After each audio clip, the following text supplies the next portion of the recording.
Hola, muy buenas tardes a todos, estimadísimos colegas. Les agradecemos la presencia de todos ustedes a esta charla que nos ofrece en el día de hoy nuestro colegio sobre un tema tan vertiginoso como el que nos habrá de ocupar.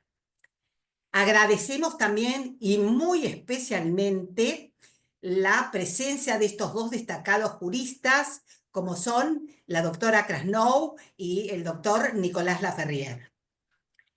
Quiero avisarles así a modo de organización que en primer lugar hará uso de la palabra el doctor Laferrière y a continuación la doctora Krasnow.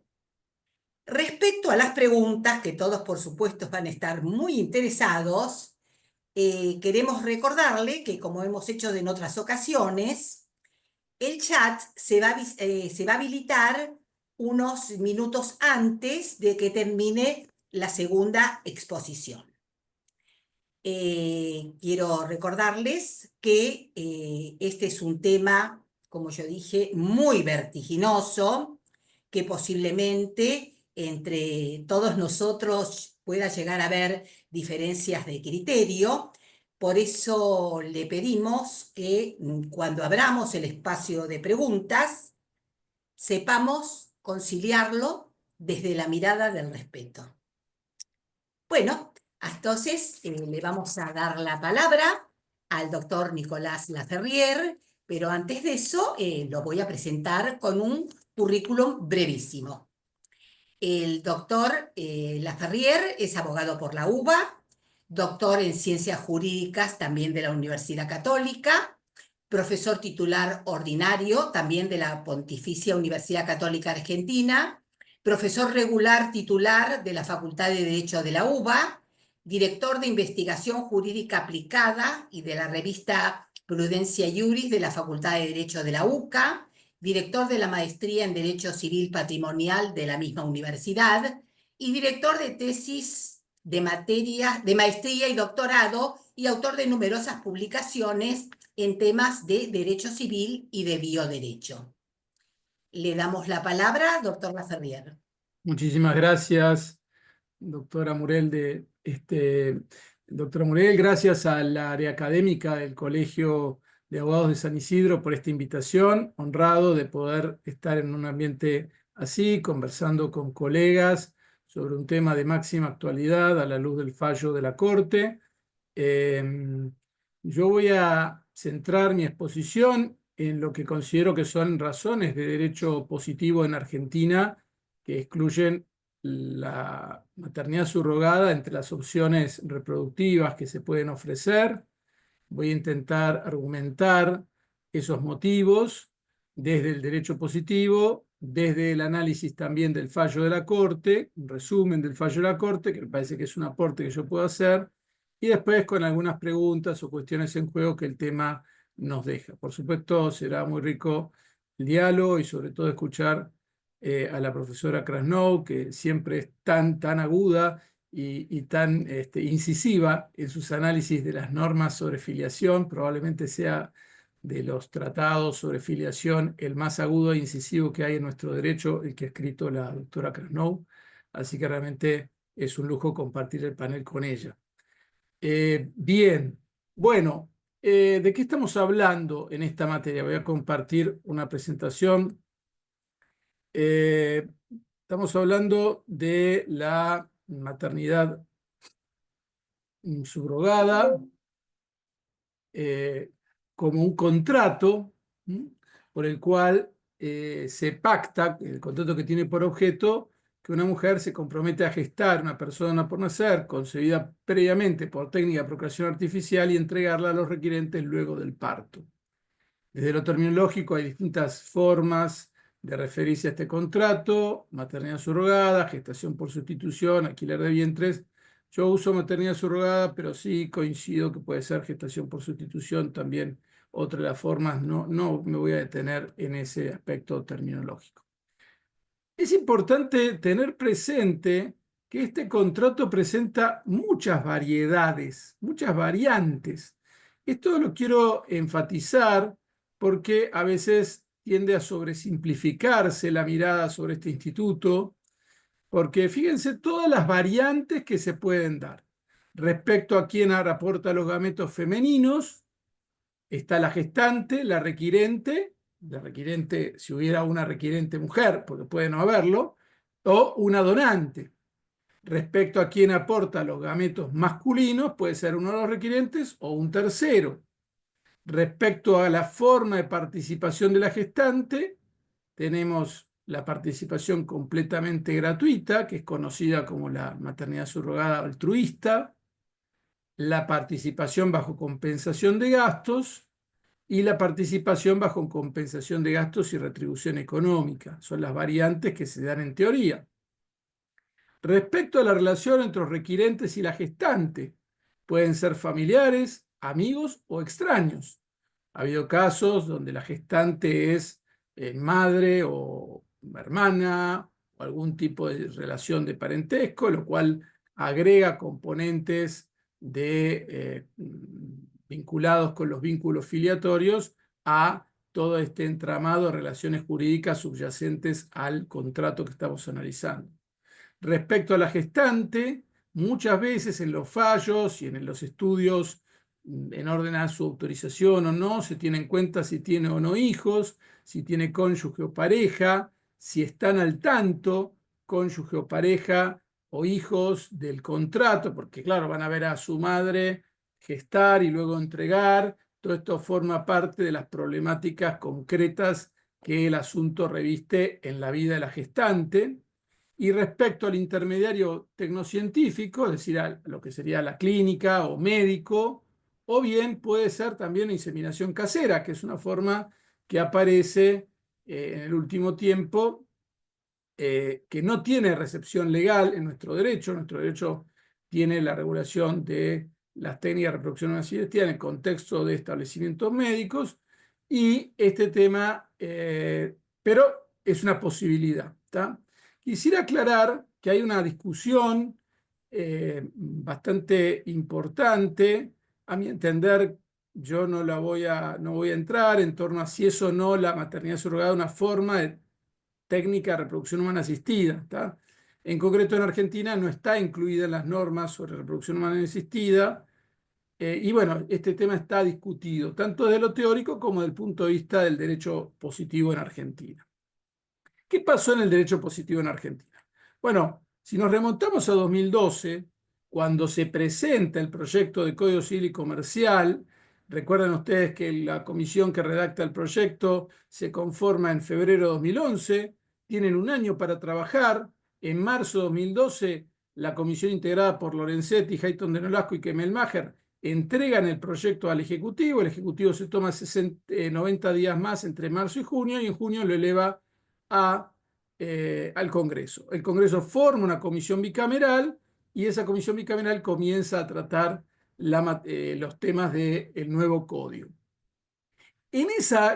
La comisión bicameral da lugar a audiencias públicas.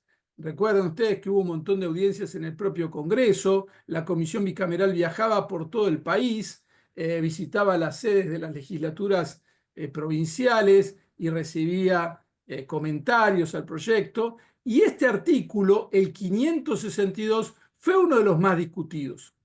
En el 562 del proyecto del año 2012 se regulaba la gestación por sustitución con una forma de autorización previa judicial antes de empezar el tratamiento, ¿tá? Ese artículo, el 562, recibió numerosas críticas que venían de distintas procedencias, podríamos decir, ideológicas. Había críticas que podríamos llamar que venían de posiciones, en mi caso, más naturalistas, pero también críticas muy firmes desde sectores feministas. Por ejemplo, el CLADEM, que era una institución que criticó la redacción del 562. Entonces hubo una confluencia de críticas sobre el 562. El texto finalmente sancionado excluyó este artículo que Melmacher, el día que se publicaba, el 8 de octubre de 2014, cuando se publicaba en Boletín Oficial el Código Civil y Comercial decía: el anteproyecto preveía la gestación por sustitución. Lamentablemente la figura fue eliminada en una de las tantas modificaciones operadas en el camino a las que se hizo mención al comenzar este trabajo, que había sido por esto de las críticas. Y entonces el artículo finalmente sancionado dice: los nacidos por técnica de reproducción humana asistida son hijos de quien dio a luz y del hombre o la mujer que también ha prestado su consentimiento previo, informado, libre en los términos del artículo 560, debidamente inscripto, con independencia de quien haya aportado los gametos. Es decir, que regulando la voluntad procreacional, que sería la fuente de filiación en el contexto de las técnicas de reproducción humana asistida y en el contexto del mismo número de artículos donde se había planteado la posibilidad de incorporar la gestación por sustitución, con una regulación muy detallada, autorización previa judicial, una serie de requisitos que traía el 562, esto fue eliminado.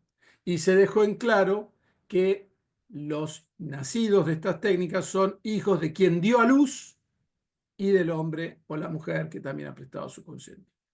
A partir de 2015 entra en vigencia el nuevo código, comienzan distintas causas judiciales ordenadas a legitimar la maternidad subrogada. Las causas judiciales presentaban estas variantes.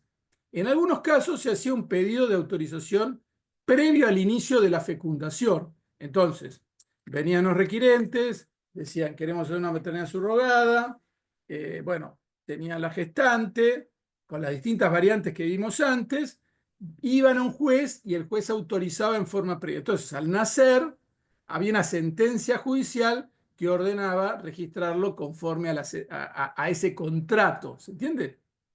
Estas eran las figuras de una autorización previa. Hubo a quienes iniciaron estos procesos durante ya el embarazo, con la mujer ya gestando, y en los 9 meses del embarazo se presentaban, por así decirlo, con los hechos consumados, pidiendo la autorización de la maternidad subrogada y el registro del nacimiento conforme al contrato.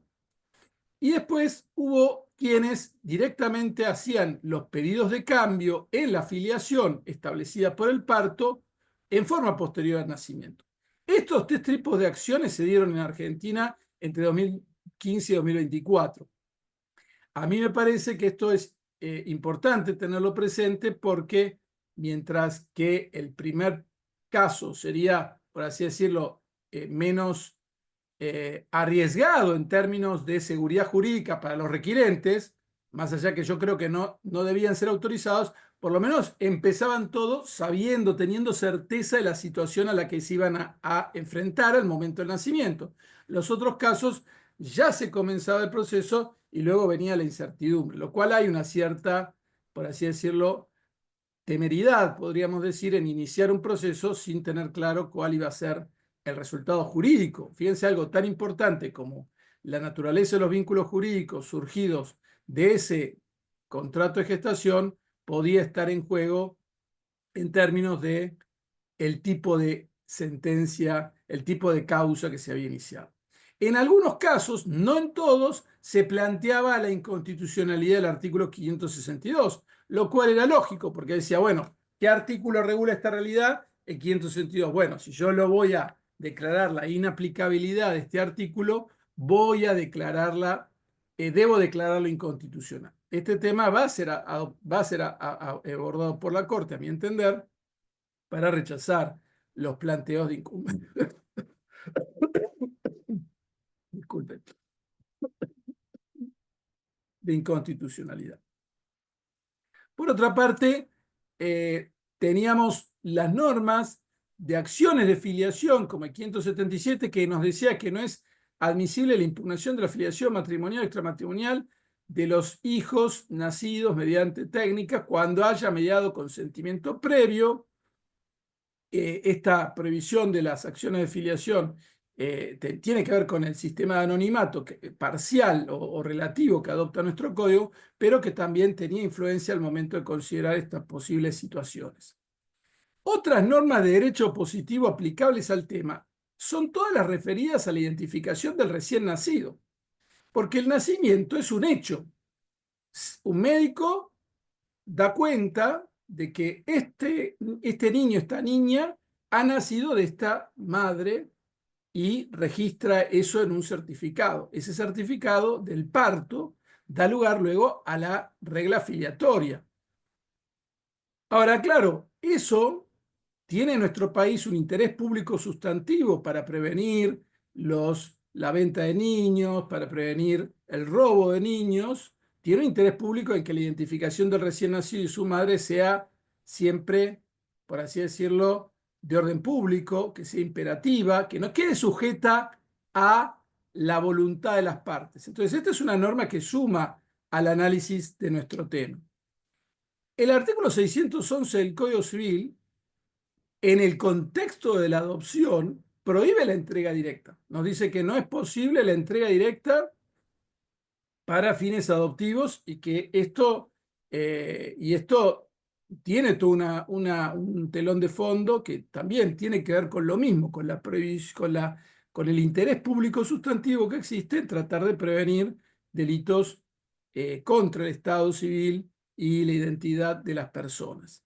Luego, el artículo 607 del mismo Código Civil y Comercial tiene un plazo de espera. Fíjense que establece que si una madre va a decidir la adoptabilidad de su hijo, de esperar al menos 45 días para decidirlo. Esto tiene que ver con el momento del parto, del puerperio, y el código, prudentemente, a mi entender, establece este periodo para que la madre ratifique su voluntad o exprese, si no lo hizo antes, exprese su voluntad de darle una adopción, con todos los recaudos que ello tiene que acompañar. Y después tenemos en los artículos 138, 139 y 139 bis del Código Penal distintos delitos vinculados con el Estado civil, con el que haga incierto el Estado civil de una persona y todo lo que rodea al Estado civil. Por todos estos motivos, a mí me parecía, siempre consideré que los contratos de maternidad subrogada tenían objeto nulo, por ser contrario a la moral, a las buenas costumbres y por tener estos límites en la propia norma que establece que el parto queda establecido al momento, que la filiación queda establecida a la maternidad en el momento del parto, y porque efectivamente el contrato en sí tiene un objeto que es la entrega, la cosificación de un niño. Hay una cierta afectación de la dignidad de la madre y del niño. En este contexto tenemos que los fallos fueron, sobre todo con fundamento en la voluntad procreacional, en el derecho a formar una familia, fueron reconociendo, sin embargo, contratos de maternidad subrogada y legitimándolos con distintas modalidades, como ya expliqué antes. ¿Qué dijo la Corte? La Corte Suprema, el 22 de octubre, rechazó una acción judicial que buscaba legitimar este contrato de maternidad subrogada en Argentina. Llega a la Corte a partir de una apelación en la Cámara Civil, en la Cámara Nacional de lo Civil, la Sala E, donde había habido un rechazo de la acción de impugnación de la maternidad realizada por los accionantes contra la madre que dio a luz a un niño en el marco de una técnica de reproducción no asistida. Era el tercer modelo que les dije, es decir, una interposición posterior a los hechos. Ocurren los hechos, me presento, impugno la maternidad y pido que se anote con los requirentes como progenitores. La sentencia, a mi entender, tiene un buen resumen de argumentos para señalar por qué, bajo el ordenamiento jurídico argentino, este contrato no es válido. El más importante es el del orden público. Las normas sobre filiación son de orden público y por lo tanto no son disponibles por convenio de las partes. Esto aparece con claridad en el voto Rosati y en el voto Rosenkrantz. Rosati aclara que acá no hay una discriminación de las personas en razón de su orientación sexual. Es muy fuerte en la Corte esta idea de los jueces no pueden sustituir al legislador, o sea que el que regula el tema es el legislador. Esto surge claramente del voto Rosati y Lorenzetti. Y fíjense esto, no hay en la materia un vacío normativo. Votos de Rosati, Rosenkrantz y Lorenzetti. En Rosenkratz además se enfatiza, el proyecto contemplaba, se excluyó tal posibilidad y no es admisible que para sostener que hay un vacío legal se considere un proyecto que no fue sancionado. Un juez, dice Rosati, no puede declarar inconstitucionalidad basada en un mero desacuerdo. Las partes no han mostrado que su pretensión no tenga respuesta a través de otro instituto como la adopción de integración. Eso sale del voto Rosati. La aplicación retroactiva de las normas tiene que ver con la cláusula tercera de la ley que sanciona el Código Civil Comercial, que establece la retroactividad de las normas sobre filiación. La norma es clara y el juez la debe aplicar sin presumir la inconsecuencia o imprevisión del legislador. Y la falta de vínculo genético no puede invocarse para impugnar la maternidad si ha mediado consentimiento previo, libre e informado, según el artículo 568, dice Rosenkranz. Y acá no hay una injerencia en la vida indebida sobre la vida privada, va a decir Rosenkranz.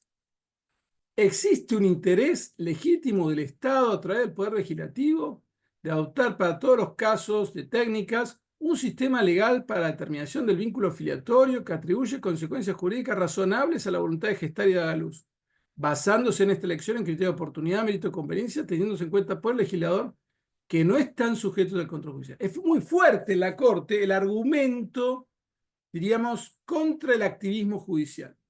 De alguna manera, por eso yo les traía a colación, yo no tengo las estadísticas de cuántos juicios fueron entre 2015 y 2024, pero son 9 años de fallos en los que se soslayaba la regulación del artículo 562. La decisión personal de utilizar una técnica no puede suponer que, al no estar expresamente prohibida, se reconozca con intervención del Poder Judicial un vínculo filiatorio de una forma contraria a lo que expresamente estableció al legislador al ponderar los distintos intereses que esa técnica pone en cuestión, y no está en juego el derecho a fundar una familia en atenta contra el interés superior del niño. La Corte también va a decir, las acciones de quienes deciden recurrir a la gestación por sustitución trascienden la autonomía personal y tienen repercusiones relevantes hacia terceros. Lorenzetti se refiere a la complejidad regular del tema y tanto Lorenzetti como Rosenkranz consideran conveniente que el tema se ponga en conocimiento del Poder Legislativo. Hasta acá un paneo de los argumentos de la mayoría en el fallo de 2024, que a mi entender es muy importante por este tema del orden público.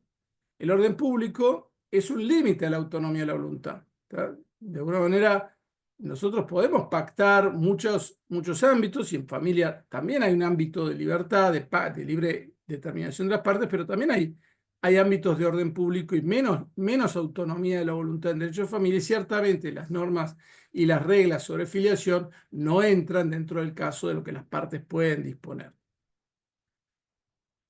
Recapitulando, ¿no? ¿Qué problemas jurídicos se han planteado, ¿no? Bueno, el derecho, críticas a este contrato, ¿no? La primera, el derecho a la identidad, una crítica que se vincula con la alteración de los elementos de la identidad del niño al quien es gestado por una madre que luego desaparece de del registro civil, de su partida de nacimiento, e incluso puede nunca tener contacto. En este sentido hay que señalar que algunos fallos de estos 9 años, diríamos, de sentencias, 9, 10 años de sentencias judiciales en la materia, señalaban que había un deber de dejar constancia en el legajo de inscripción del niño de los datos de la madre por si el día de mañana quisiera conocerlos el niño afectado. Es decir, que trataban de salvar por el lado de la posibilidad de conocimiento futuro de la identidad de la madre, ¿tá? Nunca habilitando filiación, acciones de reclamación de la filiación, simplemente posibilidad de conocer. Un poco los mismos límites que el 563 y 564 actualmente vigentes en el Código Civil Comercial. Bueno, la dignidad del niño y de la mujer, en el sentido que este contrato involucra y ha dado lugar a la experiencia internacional, a formas de sometimiento de muchas mujeres, más bien de sectores vulnerables, que se ven, por así decirlo, llevadas a celebrar un contrato que implica la disposición de una capacidad reproductiva en contextos de una cierta explotación. De hecho, existe toda una línea de trabajo que ha dado lugar el año pasado y este año a investigaciones judiciales si se está configurando un supuesto de trata de personas. Es decir, por la forma en que se firman estos contratos, la manera, las obligaciones que asume la gestante. Los contratos tienen unas cláusulas que a veces son muy abusivas en términos de la libertad de la gestante sobre su salud, sobre la toma de decisiones en torno a el niño y la gestación, ¿no? Y obviamente la dignidad del niño en el sentido que es el objeto del contrato. Por última instancia, el contrato tiene por objeto la entrega del niño. Bueno, ya hablé de la validez del contrato y sus cláusulas, la política de prevención del recién nacido. El problema registral, tenemos un problema registral que se podríamos decir que es, ¿qué es el registro civil? ¿Registra hechos o registra actos? Y la maternidad tiene, el nacimiento tiene que ver con un hecho, que es el hecho del nacimiento. Eh, Después, por supuesto, puede darse el caso, como se dio, de sentencias judiciales que ordenaron cambiarlo, pero la mera existencia de este contrato, a mi entender, no autorizaba la posibilidad de alterar las reglas en materia registral. Bueno, los otros elementos ya los fui diciendo, un cierto activismo judicial al cual la Corte hace referencia en sus considerandos. La Corte, en definitiva, deja en claro que no basta con estar en desacuerdo con una norma para considerarla inconstitucional. No podemos decir que sea inconstitucional considerar que la maternidad se determina por el parto, que es un hecho de toda la historia de la humanidad, o sea que determina la filiación. Por cierto, es verdad que hay adelantos biotecnológicos que nos colocan ante nuevas realidades, pero esto no alcanza, me parece a mí, para decir que eso es inconstitucional, ¿no? Y la aparición de problemas vinculados con estos problemas penales. Tuvo alguna referencia esto en relación en Mendoza también hubo casos de planteos penales bajo los artículos 138, 139. Yo no soy penalista, así que no quiero ingresar en eso, simplemente lo dejo marcado. Termino. ¿Qué me parece a mí, digamos? Creo que el ordenamiento jurídico argentino es consistente en haber discutido en el año 2012, 2013, 2014 la maternidad subrogada, la gestación por sustitución y haberla excluido del Código Civil y Comercial.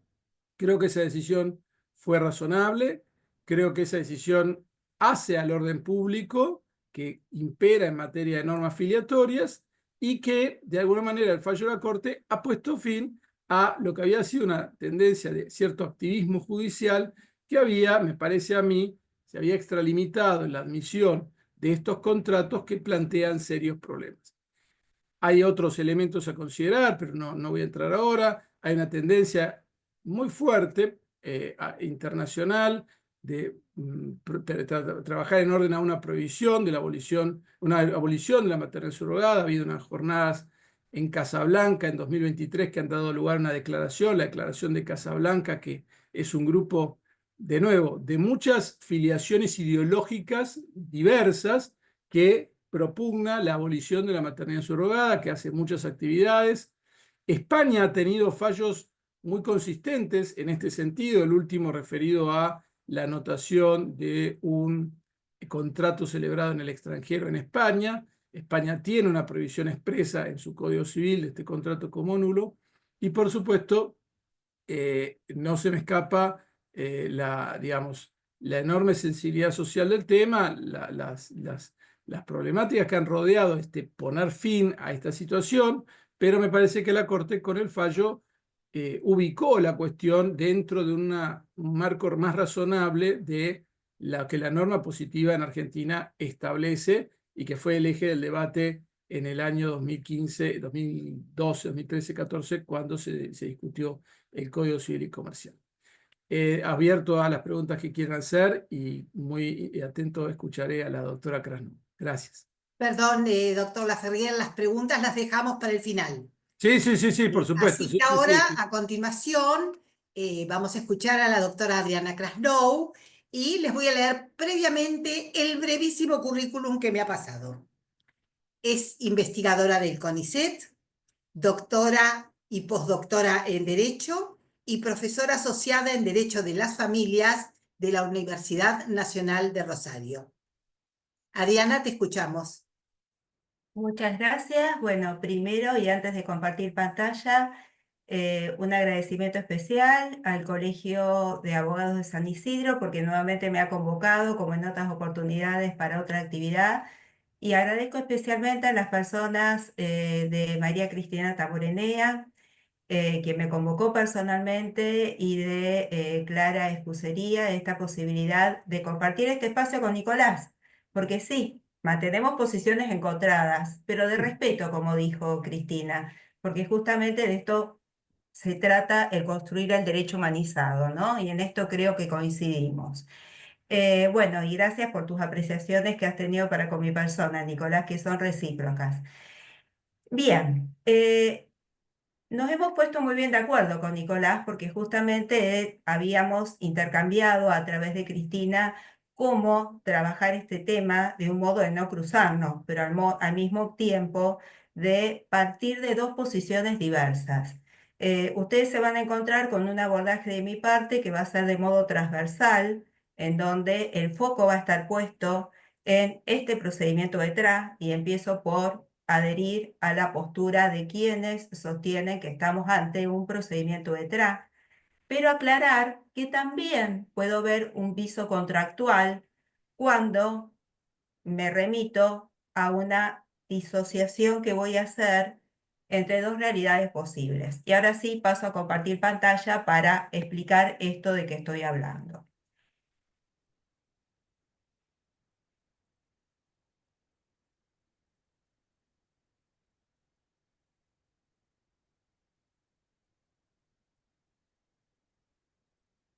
¿Lo estamos viendo bien todos? Sí. Perfecto. Bien, ustedes notarán de que acá estoy planteando un término diferente al que planteó Nicolás y que tiene que ver con uno de ellos que refiere a cómo está pensado, cómo estuvo pensado en la norma proyectada a la que hizo referencia en el artículo 562 de lo que fue el proyecto de Código Civil y Comercial, y que particularmente, y de una manera que no comparto, lo adhiero a otra terminología que se fue instalando de manera cauta, pero que ya tiene más fuerza, que es el término gestación solidaria. Entonces parto de la pregunta: ¿gestación por sustitución o gestación solidaria? Y desde esta pregunta, al mismo tiempo, voy a hacer un abordaje en clave de género, cuidado y vulnerabilidad. Y desde este lugar vamos a partir del planteo de preguntas, porque todo el que hace investigación tiene que constantemente interpelar a la pregunta, porque es el único modo de investigar, encontrar respuestas a las preguntas de las cuales uno parte. Y dentro de estas preguntas, parto por la primera, que va a ser el motivo de abordaje para que podamos entender de qué hablo cuando planteo esta disociación entre gestación por sustitución y gestación solidaria. ¿Qué entiendo por gestación solidaria que me permite distinguirla a la gestación por sustitución? ¿Cuáles son las razones que motivan el estudio de la gestación solidaria con enfoque de género?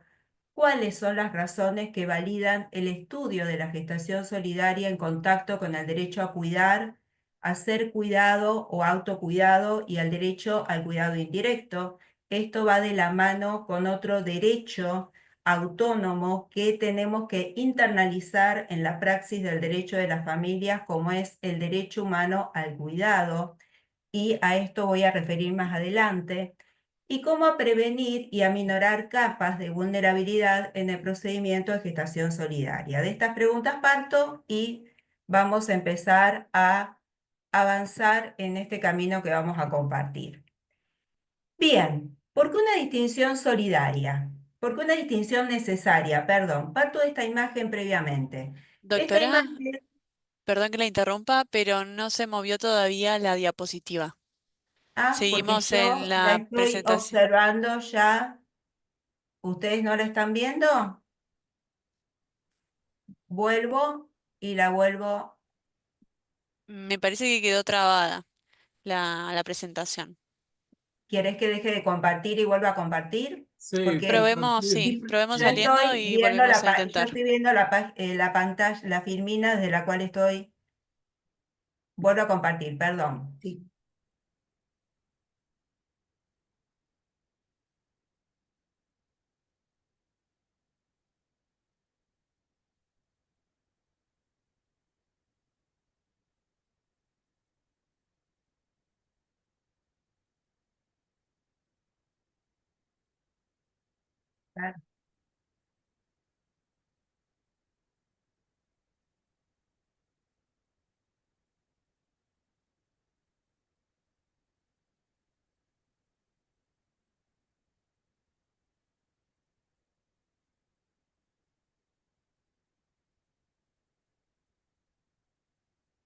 Bien, bien.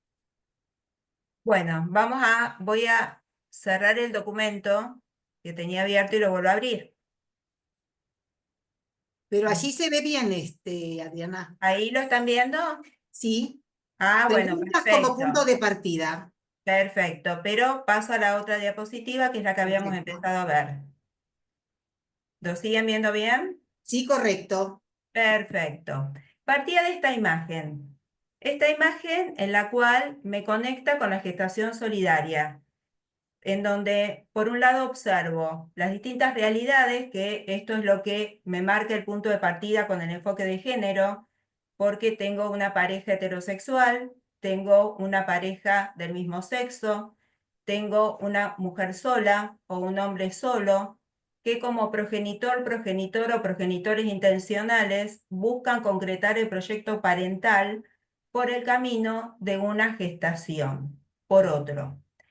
¿Y por qué digo que tengo un elemento que me permite unirlo a la gestación solidaria? Porque encuentro una imagen que es un corazoncito, que es muy mínimo a los extremos que debo reunir en la gestación solidaria para hablar de tal, pero que ya me conecta con lo que voy a completar después.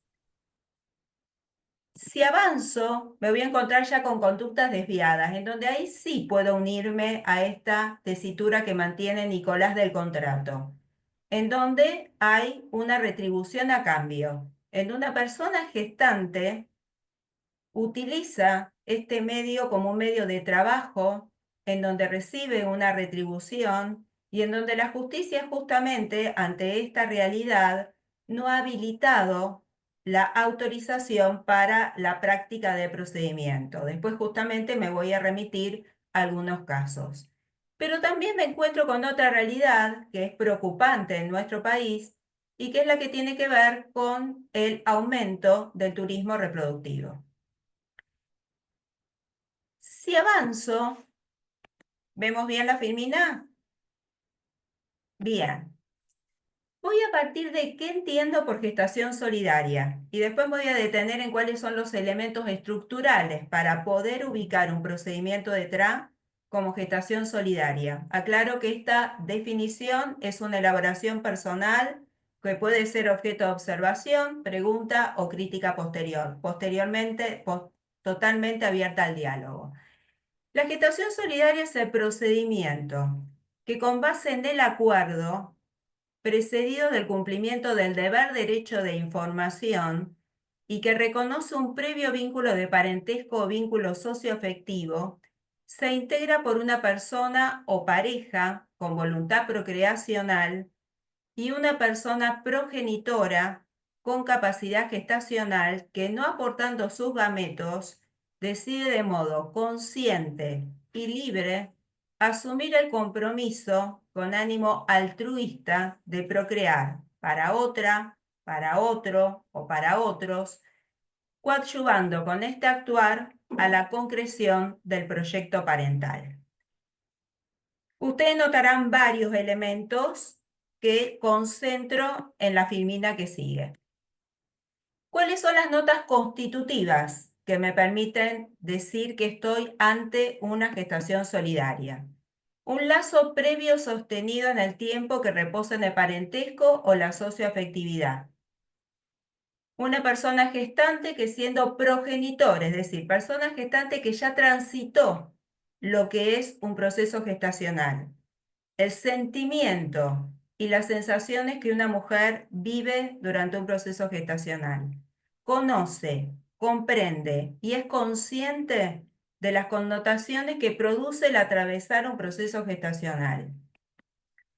Persona gestante que contando con un acompañamiento familiar decide con pleno conocimiento y conciencia de sus implicancias, que esto tiene que ver con un concepto que tomamos de la bioética como es la competencia, participa de procedimiento por razones que reposan en el afecto y cooperación hacia quienes ocupan el lugar de progenitora, progenitor o progenitores intencionales. Y comportamiento cuyo móvil reside en fines puramente altruistas, fundados en el afecto, fundados en lazos vinculados con el amor. Desde este lugar es que entiendo la gestación solidaria. Después lo vamos a comprender mejor cuando avance en cuando me encuentro en la gestación por sustitución. Voy a poner en confrontación a la gestación por sustitución. Y a esto se suma la intervención de la justicia en dos instancias, que tiene que ver con lo que refirió Nicolás, de lo que preveía la norma proyectada y qué es lo que se instaló en la justicia nacional respecto a los casos en los cuales se hizo lugar al emplazamiento cuyo origen reconoce una gestación solidaria y que a la fecha llega a un número aproximado de 80. ¿Cuándo interviene la justicia? Para que autorice el procedimiento y si el procedimiento tiene resultado deseado, que es el nacimiento, ordena posteriormente el emplazamiento, es decir, ordena la inscripción en registro. Cuando me encuentro en una gestación por sustitución, y que aquí sí entiendo que no valida su procedencia. Ausencia de un lazo afectivo preexistente, contacto a través de sitios web, contacto personal con persona gestante atravesada por capas de vulnerabilidad, consentimiento informado de la persona no asociado a un fin altruista, sino a revertir las capas de vulnerabilidad que lo alcanzan, sociales, familiares, contextuales, cognitivas. Ausencia o débil cumplimiento del deber derecho de información como instancia previa necesaria al consentimiento informado. Recordemos y nos remitimos al código que en el capítulo que regula especialmente la afiliación por TRA, prevé el consentimiento informado y establece el derecho, deber de informar. Consentimiento previo, informado y libre. Ocultamiento de una información o limitada comprensión de la trascendencia del acto. Es una mujer que está condicionada por el entorno o que es víctima de una explotación también y que tiene que ver, sí, con conductas que no pueden ser validadas. Estado de salud que evidencia la carencia de una completa situación de bienestar psicofísico-emocional, que esto va unido a la concepción amplia de salud en relación a la definición que nos aporta la Organización Mundial de la Salud, y que no se asimila y no se emparenta únicamente con la ausencia de afecciones o enfermedad, y decisión que puede estar unida a un móvil económico. Esto me muestra claramente una distancia enorme con esto que planteé inicialmente de la gestación solidaria. De hecho, los 80 casos que validaron el emplazamiento se corresponden con lo que denomino gestación solidaria y no lo que ubico como gestación por sustitución. Tenemos precedentes jurisprudenciales en los cuales no se hizo lugar al procedimiento, justamente porque nos encontrábamos en contextos como estos. Al mismo tiempo, en estos contextos hay una posible asimetría en las condiciones socioeconómicas, culturales, entre la persona gestante y los progenitores intencionales. Y también, en muchos casos, esta mujer actúa de manera oculta ante el entramado familiar que la comprende o no tiene un entramado familiar de contención o de referencia afectiva.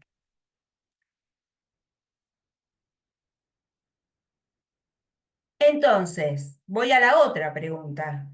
¿Cuáles son las razones que motivan el estudio de la gestación solidaria con enfoque de género?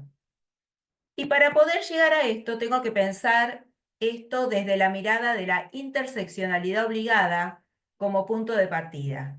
¿Y de qué hablo cuando hablo de interseccionalidad? Término que también se ha instalado mucho en el derecho y que responde a la realidad que nos comprende. La interseccionalidad es una herramienta muy útil para el derecho y sobre todo para el derecho de las familias, porque justamente es un medio a través del cual puedo identificar desigualdades sistémicas, desigualdades que son productos de la superposición de factores sociales, etnia, cultura, situación socioeconómica, salud y distintos otros componentes. Si lo realizo desde este lugar, voy a encontrarme con que en la gestación solidaria se respeta la dignidad de los participantes, y hablo de los participantes como un todo, pero con especial atención a la persona gestante, mientras que en la gestación por sustitución, la mujer es colocada, es cosificada, y acá sí vuelvo a lo que Nicolás planteó respecto a la explotación de la mujer, a la trata de la mujer, en donde el mismo término sustitución me está dando la idea de reemplazo, y bien sabemos que se puede reemplazar una cosa por otra, pero no puedo reemplazar una persona por otra, porque una persona es única e irrepetible. Distinto es que una función sea asumida por un componente afectivo de amor, y con el fin de ayuda a otros con quien me une un lazo afectivo o de parentesco, también ligado al afecto, obviamente. Y no se protege la dignidad de la gestante. Aclaro también que la dignidad, y Nicolás hizo referencia a los derechos personalísimos que estaban comprometidos, la dignidad, como bien nos enseña la doctora Kemelmacher de Calucci, es un concepto indeterminado. Es un concepto indeterminado y por eso no encontramos una definición de dignidad, porque es una definición que construye en cada caso, en cada historia. Porque la dignidad es uno mismo, la esencia misma del ser humano, y es el plexo de derechos que nos hace como persona. Desde este lugar, cuando analizo la gestación solidaria con enfoque de género, esto exige un enlace necesario con la desbiologización como componente de este procedimiento. No hay duda que hay una desbiologización, que nos puede costar asumirla, porque la cultura dominante en la que estamos inmersos incide también en nuestro pensamiento. Pero advierto que el argumento de la desbiologización implica aceptación de la práctica si en el caso se encuentran los elementos tuitivos de la persona con todos los componentes que hacen a su dignidad y que son todos los componentes que tienen que confluir en aquella relación que da lugar a una gestación por otro y que lo enmarco como gestación solidaria. Esto sí me exige la construcción de sexo-género, porque como dije anteriormente, si como me dice el código, hoy tenemos una visión amplia de familia, tengo distintas formas de vivir en familia, que habilitan familias constituidas cuya fuente reconoce una pareja casada o no casada de distinto o igual sexo, una estructura familiar monoparental, que puede estar a cargo de una mujer sola o de un hombre solo. Esta desconstrucción del binario es necesaria. El referir a la persona sin considerar su sexo facilitará el separar y no igualar términos que son distintos. El sexo es un componente que tiene que ver con lo biológico, mientras que el género es un concepto que se vincula con lo social. Pero también destacar que la distinción entre hombres y mujeres, y en esto me sirvo del pensamiento de Suárez Tomé, que particularmente comparto, no viene unido con desigualdades entre las personas, ni justifica las desigualdades sociales. Las distinciones biológicas se convierten en desigualdades, ella dice, cuando la cultura interviene en la asignación de roles, actividades, valores y estereotipos asignados por el sexo. Esto tiene que ver con los sesgos, a los cuales a tanto referencia hacemos en el presente, y que tiene que ver con estos estereotipos que muchas veces van ligados con esto que no queremos desconstruir, que es el sexo-género. Sigo. ¿Cuáles son las razones que validan el estudio de la gestación solidaria en contacto con el derecho a cuidar a otros, a ser cuidado y al cuidado indirecto? Y para poder introducirme en esta cuestión, voy a introducirme previamente, pero muy sintéticamente, en el derecho al cuidado.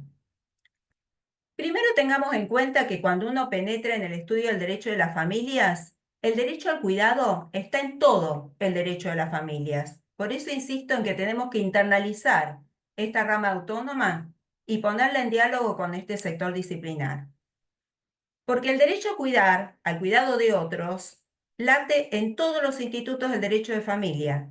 En el que lo vemos fluir con mayor detalle y continuidad es en las relaciones entre progenitores e hijos, en donde los progenitores cuidan de sus hijos. Pero también hay otros que ejercen tareas de cuidado. Si uno se posiciona en el embarazo, producto de un proceso de gestación solidaria, cabría preguntarse con quién o quiénes recae la función de cuidado de la persona por nacer. Al mismo tiempo, el cuidado de otros no se personaliza tan solo en la mujer, sino como derecho humano comprende a quienes deben responder por su efectividad en el entorno familiar y afectivo, extendiéndose como responsabilidad compartida también al Estado y a la comunidad. Este alcance denota el carácter propio y universal de este derecho, tanto para quienes reciben cuidado, como quienes brindan cuidado, y en este sentido merecedores del autocuidado. Y de esta manera comprendo estas dos dimensiones de cuidado: derecho a cuidar a otros y al que cuida, derecho también al autocuidado, a preservarse como persona. Esto que tanto estudiamos y que tanto analizamos en épocas de pandemia, recordarán ustedes, cuando las funciones de cuidado a otros aumentaron. Y hoy, con el envejecimiento de la pirámide poblacional, también vemos que muchas veces una persona está en el medio de dos generaciones que cuida. Cuida de sus hijos y cuida de las personas mayores que están a su cargo. Y esto lo puedo seguir extendiendo. Pero al mismo tiempo, esta persona que cuida tiene derecho a ser cuidada, a su autocuidado, a realizarse como persona. En este escenario, cabe señalar el cuidado que comprende tanto el aspecto físico, salud, alimentación, higiene, descanso, como el afectivo emocional. Todo esto que estoy diciendo lo voy a ver también volcado a la gestación solidaria. Y esto es fundamental y es base en el inicio de la vida de la persona. Pero al mismo tiempo, y como nos enseña Pautazzi y Gerardi, que son exponentes y referentes en el tema, el cuidado es un concepto multidimensional que comprende diversos elementos como disponibilidad de tiempo para cuidar, dinero para cuidar y servicios para cuidar. Y esto nos conecta con el cuidado indirecto. Y cuando lo conecto con el cuidado indirecto, aparece la figura del Estado, y aparece la figura de la sociedad civil, y aparece la pirámide del cuidado, el diamante del cuidado, que es esta construcción de Razavi, que responde a pensar el derecho al cuidado en estas tres dimensiones. Con este marco, me traslado a la gestación solidaria. Las tareas de cuidado alcanza a quien gestando cuidará, en tanto que se preserve y garantice su autocuidado, porque para que la persona gestante pueda cuidar a la persona por nacer, tiene que ser cuidada. Tiene que ser cuidada en su salud en su total dimensión, física, psíquica y emocional, porque al mismo tiempo repercute en la salud de la persona por nacer. Esta función será asumida tanto durante el proceso gestacional, no solamente por la madre gestante, por la mujer, para persona gestante, perdón, sino por los progenitores y progenitores intencionales, preservando este vínculo afectivo que los une. Pero también tiene que ser asumida por el equipo profesional o centro de salud que interviene, y también por el entramado familiar que la contiene, y el entramado afectivo que la contiene. Y asimismo, también tiene que haber una comunicación por parte del equipo médico que se traduzca en un trato humanizado y de confianza. Y esto lo vamos a ver en aquellos supuestos en los cuales la justicia justamente no hizo lugar a la autorización del procedimiento, porque este trato humanizado no estaba presente. Y por último, se suma a esto todo lo que tiene que ver con la familia y los referentes afectivos involucrados. Todos tienen que estar compenetrados afectivamente en este procedimiento de gestación solidaria. La persona gestante tiene que ser progenitora, como dije antes. Por tanto, esos hijos que tienen que acompañar en ese proceso gestacional. Si tuviera pareja, la pareja tiene que acompañar ese proceso para otros. La familia de los progenitores intencionales de la persona gestante tiene que acompañar este proceso gestacional. Y el Estado también tiene que acompañar. ¿Y el Estado qué deuda pendiente tiene? Que no acompaña desde un marco legislativo general. Y entonces estamos ante esta carencia legislativa que nos encuentra frente a estas situaciones valiosas y disvaliosas. Entonces, y para ir avanzando y cerrando, ¿cómo prevenir y aminorar capas de vulnerabilidad en el procedimiento de gestación solidaria? Y en esta cuestión, tengo que tener en cuenta primero qué entendemos por vulnerabilidad, porque la vulnerabilidad también es un término que se consolidó e instaló en el derecho. Pero la vulnerabilidad no es un término jurídico. La vulnerabilidad es un término bioético. Y que estamos usando mucho la vulnerabilidad, pero también estamos abusando del uso del término vulnerabilidad. Vamos a partir de las pautaciones en la versión 2002, que es la versión que define qué es la vulnerabilidad. Declara que la persona es vulnerable cuando no tiene la capacidad para defender sus propios intereses. No perdamos de vista que las reglas de Brasilia también definen qué es la vulnerabilidad. Justamente las reglas de Brasilia definen la vulnerabilidad, nos dice que una persona o grupo de personas se encuentra en condición de vulnerabilidad cuando su capacidad para prevenir, resistir o sobreponerse a un impacto que la sitúe en una situación de riesgo no está desarrollada o se encuentra limitada por circunstancias diversas para ejercitar con plenitud ante el sistema de justicia los derechos reconocidos por el ordenamiento jurídico. Justamente si estoy frente a una mujer que está condicionada y que está atravesada por muchas capas de vulnerabilidad, y es esta la razón que la motiva para gestar para otros, es una persona vulnerable, y ese procedimiento no se debe validar, y me encuentro ante una gestación por sustitución, no ante una gestación solidaria. Pero también tener en cuenta que la vulnerabilidad no es un término que lo puedo definir de manera abstracta, sino que también lo tengo que bajar a cada historia, a cada caso. Y esto lo enlazo con la teoría de las capas de vulnerabilidad, que es una teoría que ha elaborado la doctora Florencia Luna, filósofa, bioeticista, y que nos indica y nos enseña, porque en principio todos somos vulnerables, todos somos débiles por nuestra propia condición de personas, pero vamos a encontrarnos frente a nosotros con personas que están atravesadas por muchas más capas de vulnerabilidad que uno, que pueden tener que ver con lo social, que tienen que ver con lo cultural, con lo formativo o con lo cognoscitivo, porque muchas veces somos víctimas de vulnerabilidad por no ser debidamente informados. Y aquí también caemos en una situación de vulnerabilidad.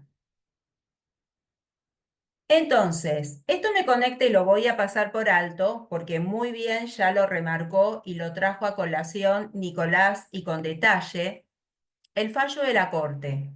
Yo lo único que quiero rescatar del fallo de la Corte, particularmente, y en mi caso me quedo con el voto de Maqueda, con el voto en disidencia. Pero ¿por qué me quedo con el voto en disidencia? Me quedo con el voto en disidencia porque la historia de vida que tiró abajo el pronunciamiento de grado inicial y conservó y confirmó el fallo de Cámara, coloca a esa familia que tenía como lazo su origen en una gestación solidaria en una situación que dista de la realidad que ya estaba consolidada.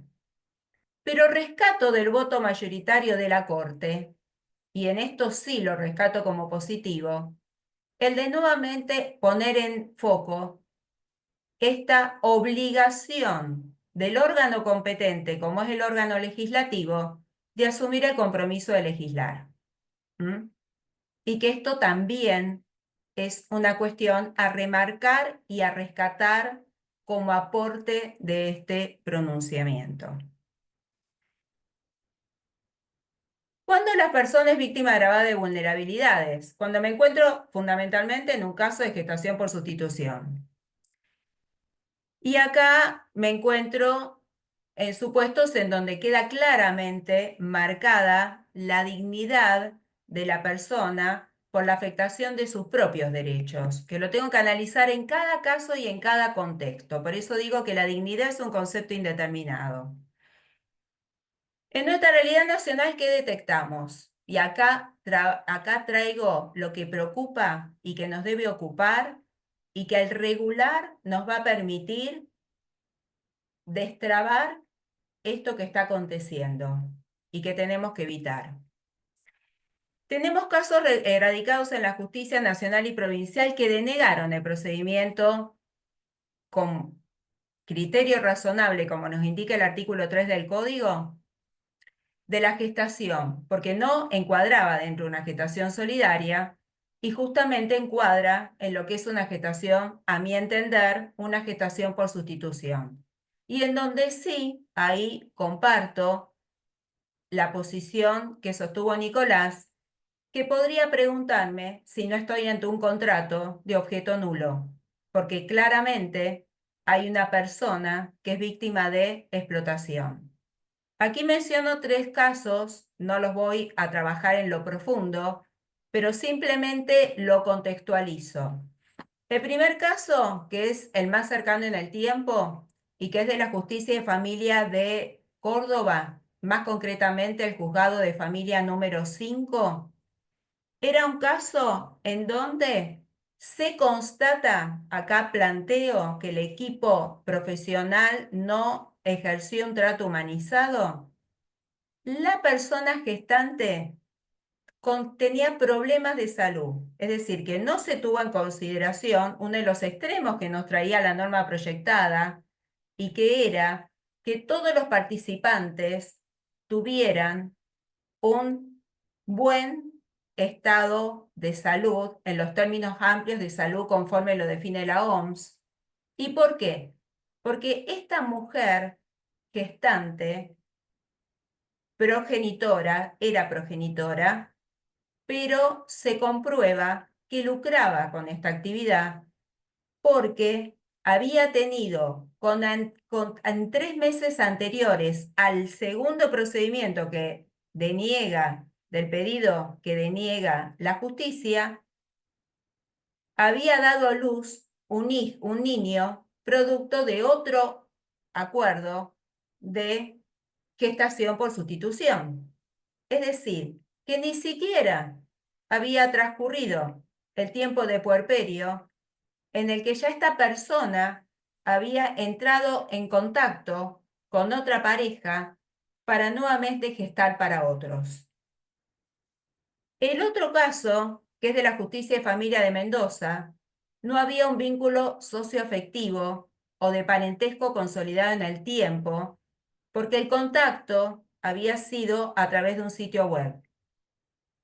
A partir de ahí se conocen y a partir de ahí seleccionan la persona gestante. Sitios web que existen y que tenemos que ser conscientes de esto y que tenemos que sincerar y poner en conocimiento. Y el otro caso, que también es de Córdoba, pero del Juzgado de Familia número 1, es un caso en el cual tampoco había un vínculo afectivo sostenido en el tiempo, porque se trataba de un matrimonio en el cual ella había tenido un cáncer ginecológico y la pudo revertirlo, pero la recomendación que se le dio es que no gestara, sino que fuera a través de un procedimiento, en el caso en que este fuera el deseo de tener un hijo biológico, de que fuera por el camino de la gestación por otro. En este caso, ¿quién fue quien se prestó como gestante? La compañera de trabajo, y la compañera de trabajo no tenía un vínculo afectivo con la familia previo, era tan solo un vínculo laboral, y también estaba atravesada por distintas vulnerabilidades, era madre y tenía condicionamientos que tenían que ver con su realidad, que era su situación económica social y el cuidado de un hijo con discapacidad. Frente a este escenario, la justicia en los 3 casos dijo que no, y dijo que no muy bien, y con un criterio de razonabilidad y de resguardo de los derechos comprometidos. ¿Y cuál es el otro problema que despierta alarma? El turismo reproductivo, el crecimiento del turismo reproductivo, que en un comienzo era interno y que desde la guerra de Ucrania empezó a tener un crecimiento sostenido de turismo reproductivo internacional. ¿Cuáles son los datos de la realidad? Primer antecedente a considerar. Nosotros bien sabemos, esto como positivo, rescato, porque esto era un caso de gestación solidaria, que fue la justicia en lo contencioso administrativo. Ustedes recordarán allá por el año 2017, que tras un amparo individual y colectivo, el fallo de primera instancia no hace lugar, la Cámara en lo contencioso administrativo emplea el término gestación solidaria, la primera vez en la justicia que vemos reflejado el empleo del término gestación solidaria. ¿Y por qué amparo individual y colectivo? Porque no solo la pareja pedía para ellos que el hijo sea emplazado conforme a la voluntad procreacional, sino que todas las parejas que estuvieran en la misma situación también fueran merecedoras del mismo derecho. De ahí la colectivo, una acción colectiva en el ámbito del derecho de las familias, aun cuando no habían entendido un fuero con competencia en familia. La justicia en la Cámara hace lugar. ¿Qué ocurrió después? El Tribunal Superior de la Ciudad Autónoma de Buenos Aires primero planteó otra cuestión. Este antecedente dio lugar a un decreto del Registro de Estado Civil y Capacidad de las Personas de Cava, en el cual introduce la inscripción preventiva, porque esta causa se había iniciado por una medida cautelar que ordena una inscripción preventiva. El registro toma como propia esta realidad y dicta este decreto, de modo tal que Cava queda en una situación diferente a la del resto del país.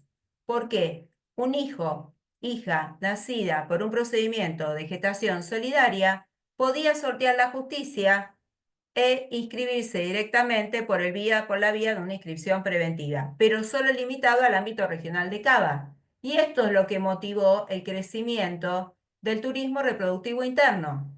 ¿Mm? Entonces, ¿qué motivó esto? Que el Tribunal Supremo de la Ciudad de Buenos Aires remitiera nuevamente las actuaciones a la justicia en lo civil, para revisar esta cuestión. Cuando en la justicia en lo civil, perdón que acá tengo el detalle de las fechas y por eso, porque es muy cercano en el tiempo, la primera que entiende la causa es el Juzgado Nacional en lo Civil número 8, que emite un pronunciamiento el 11 de septiembre de 2023 en el que confirma la inscripción, pero solo para los progenitores intencionales que plantearon el amparo individual y que lo extendían colectivamente. Solo resolvió a favor de ellos y ordenó en un pronunciamiento posterior que los comprendidos, los niños que habían sido inscritos preventivamente, producto de este decreto de registro, fueran nuevamente analizados por cada juzgado, lo cual dejó en el desamparo a muchos niños que habían sido emplazados, insertos en una familia y que de un día para otro, por un pronunciamiento de fecha 3 de junio de 2024, estuvieran ante esta situación. ¿Esto qué motiva? Motiva ir a la alzada. En alzada, la Cámara Nacional en lo Civil, Sala E, que se pronuncia el 12 de julio de 2024, confirma todas las inscripciones que habían sido resultado de la admisión del amparo colectivo y suspende a futuro las inscripciones en lo sucesivo en la ciudad de Cava. Este es el cuadro de situación. Pero este cuadro de situación al mismo tiempo nos sitúa ante una realidad que también preocupa. Perdón, que no puedo justamente ahora. ¿Cuáles son los datos de la realidad? En el año 2023 se inscribieron 65 bebés nacidos por esta práctica, número que representa un aumento del 109% respecto a 2022, que se registraron 27 según la base de datos de registro de la Ciudad de Buenos Aires. Esto muestra claramente cómo aumentó el turismo reproductivo interno. Procedimientos que se hacían en el lugar, en la residencia de origen y que después se trasladaban a Cava para tener al niño allí y para inscribirlo de modo directo y sortear la justicia.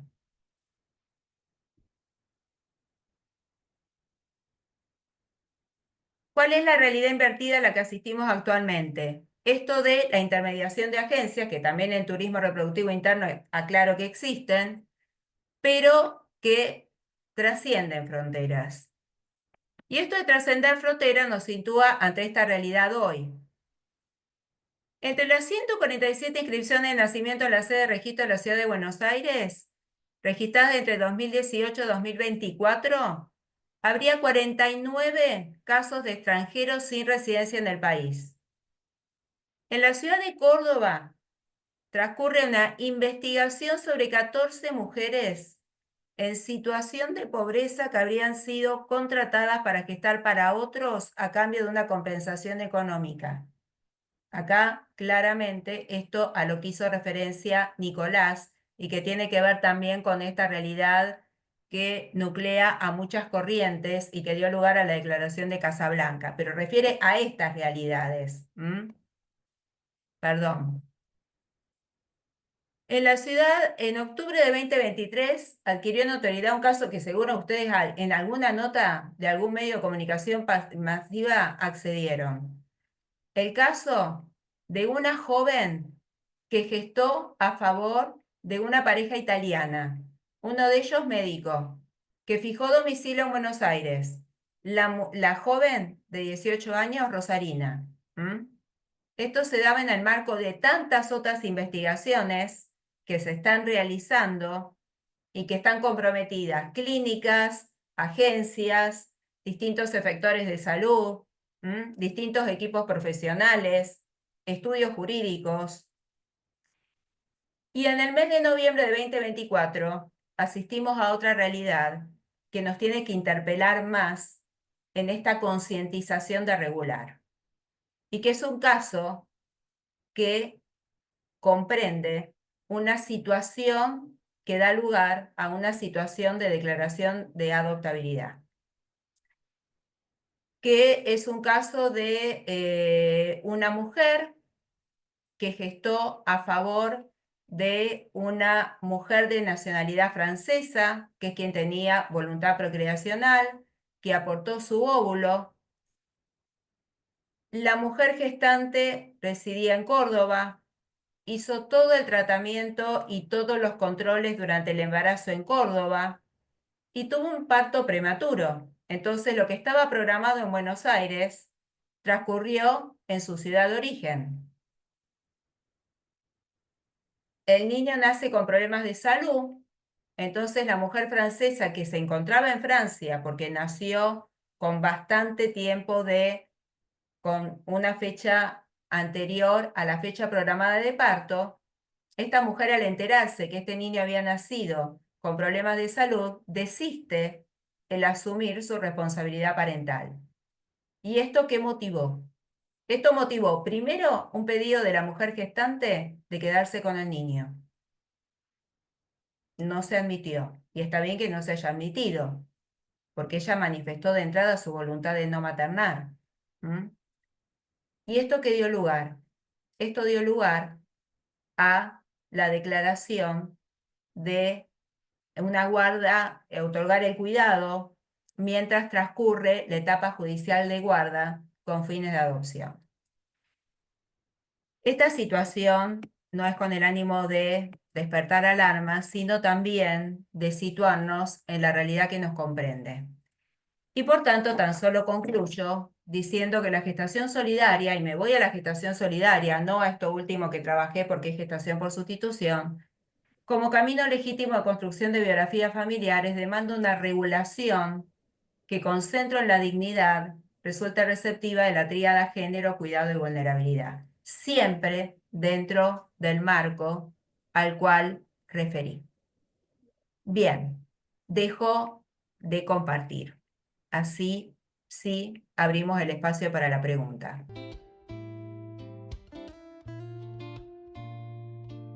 Muchísimas gracias, Adriana, y muchísimas gracias, Nicolás. Como esta ha sido una actividad preparada en forma conjunta por el Instituto de Derecho Civil y por el Instituto de Derecho de Familia, ahora le paso la posta al Instituto de Derecho de Familia para que se haga cargo de las preguntas. Muy bien, muy bien. Acá lo recibimos. Todavía no tengo ninguna pregunta en el chat, pero eso no significa que a mí no se me haya ocurrido alguna pregunta mientras que lo estábamos conversando, ¿no es cierto? Y en primer lugar, lo que noto es que Nicolás lo que tiene es por ahí una mirada muy positivista del derecho, en el sentido de que no está regulado, y vos tenés una mirada más bioética, si se quiere, del derecho, donde decís hay algo que debiera regularse. ¿Es más o menos esta la síntesis de lo que hemos estado hablando? O sea, el fallo de la Corte hace referencia al orden público y hace referencia al derecho positivo que tenemos regulado, y nos está diciendo, guarda con meterse el Poder Judicial en lo que es competencia del Poder Legislativo. Y esto no puede ser resuelto en un caso particular por una sentencia porque tuvo mucho debate legislativo y no hubo quórum suficiente como para regular esto. Con lo cual debe producirse un nuevo debate donde se meritúen las cuestiones de oportunidad y conveniencia. Esto por un lado, tenemos esto que es el fallo de la Corte, que a mi gusto el fallo de la Corte no entra en la cuestión, y lo está diciendo que no entra en la cuestión. Y vos, Adriana, traes una mirada totalmente diferente y decís, no está regulado, sin embargo, hay ciertas cuestiones que deberían regularse. Y ahí me queda a mí la pregunta, ¿Deberían regularse y le volvemos a pasar al Poder Legislativo o deberían regularse y se aceptaría que se reconozcan a través de fallos judiciales con la regulación actual que tenemos hoy? ¿Se entiende la pregunta? Sí. Bueno, en mi caso, debe ser de las primeras veces que me llaman positivista, porque soy más bien naturalista, es mi adscripción filosófica, pero el naturalismo efectivamente tiene un gran respeto por la ley positiva y entiende que hay una enorme cantidad de cuestiones donde la ley positiva es justamente la que aborda los temas en orden al bien común y a la dignidad de la persona. Desde ya que al elegir un enfoque a una presentación uno hace un recorte. Por supuesto. Obviamente que podría haber un enfoque más bioético, más de derecho natural para una crítica, pero bueno, en este caso me pareció que era suficiente traer la mirada más de derecho positivo. Exacto. Sí creo que yo sí soy muy convencido del lugar del legislador en estas materias. Creo que no, digamos, las capacidades institucionales del Congreso para discutir, para elaborar normas en torno a un tema, superan ampliamente las capacidades de un juzgado que solo ven un caso concreto y que tienen que marcarse en las reglas que surgen del legislador. Esa es mi visión, soy en ese sentido más clásico y entiendo que hay allí límites a la intervención del Poder Judicial. Por eso llama la atención los fallos de la Corte del año pasado en estos temas, porque en general han ido orientados a poner un límite a cierto que podríamos decir activismo judicial, si se puede llamar así. Desde ya tengo una visión de fondo sobre el tema que supera No, por sola la ley supuesto. positiva. En términos de tu pregunta de cómo, si debería ser regulado, bueno, yo tengo una posición de que no debería ser admitido, o sea, debería regularse más claramente la nulidad de este contrato con una norma parecida a la que incorporó el Código Español de prohibición del contrato. Y bueno, me alegra los puntos de contacto que tenemos con Adriana en torno a la gestación por sustitución y sus problemas. Y creo que el intento muy loable de tratar de encontrar un resquicio de una gestación solidaria como un caso excepcionalísimo, muy cuidado que ella esbozó, a mí me parece muy loable, muy bien articulado, muy bien argumentado, pero parece que le queda, Adriana, me parece que hay algunos problemas que todavía no se logran solucionar. Por ejemplo, el caso este último, donde la madre rechaza, la requirente rechaza la entrega del niño y la gestante, tenemos un problema ahí de insoluble, digamos, tenemos un problema insoluble, aún si fuera gestación solidaria, ¿no? También me preocupa cuando se pide la existencia de vínculos familiares, las alteraciones al parentesco. Claro, si vamos a una analogía, el legislador en la ley de trasplantes, como quiere garantizar el altruismo en los trasplantes, pide el parentesco. Pero acá no es exactamente analogable esta situación, porque el parentesco va a introducir elementos de confusión. Un niño gestado por la hermana, que luego va a ser, digamos, va a quedar fuera del certificado, me parece que es un poco disociar elementos de la identidad que, a mi entender, no estarían justificados por esta pretensión, digamos. También hay una onerosidad del contrato en sí, porque la clínica cobra, digamos, o sea, no es completamente gratuito. Creo que la onerosidad del contrato en la clínica existe. Y bueno, y la práctica nos ha revelado que estos casos de gestación solidaria pueden encubrir situaciones de gestaciones, en realidad por sustitución, los términos que usó Adriana, digamos. Ha habido casos, ha habido sentencias en las cuales